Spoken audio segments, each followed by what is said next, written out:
They are an executive best practice research firm. So meaning for however and whoever sits in the C-suite or has executive responsibility for a corporation, they do best practice research for that. So there's under the principle that executives in similar functional areas, regardless of what industry they're in, face similar challenges. So the CFO of a consumer packaged goods company is different than the CFO of a car company in some ways. They also have a lot of things that are on their plate that are very similar across both of them. So then they'll do it and find out from those executives what are the top challenges they're facing across the board.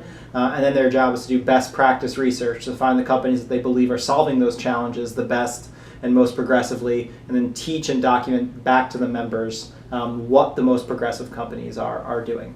And so my first responsibility there was scheduling the meetings for other people to go on to sell the memberships to.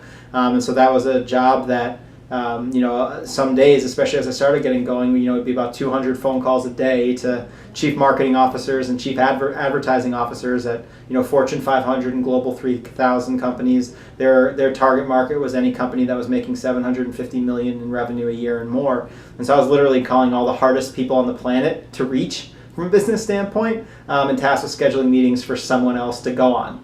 So it was a really fun, really cool, really challenging, concept and opportunity. It was a really great place for me to start my sales career. I had to be super creative in the way that I thought about it and went about it. And I was surrounded by I think it was 700 other people that were doing the job similarly to me on a day in, day out basis. So the competition level within your own team and within all the other teams were through the roof. I think there were, outside of just the marketing, there were about 31 practices that were within the CEB model. So it was crazy. They were going under, they were undergoing, they had a couple down years, but at the time there was double-digit growth every year for like 5 or 6 years. So after about 10 months, I got promoted and took 2 months to train and develop. But in my second year, I traveled around the country, and I was the one that sold to chief marketing officers and chief advertising officers. So I'd fly to Bentonville, Arkansas to meet with Walmart. I'd fly to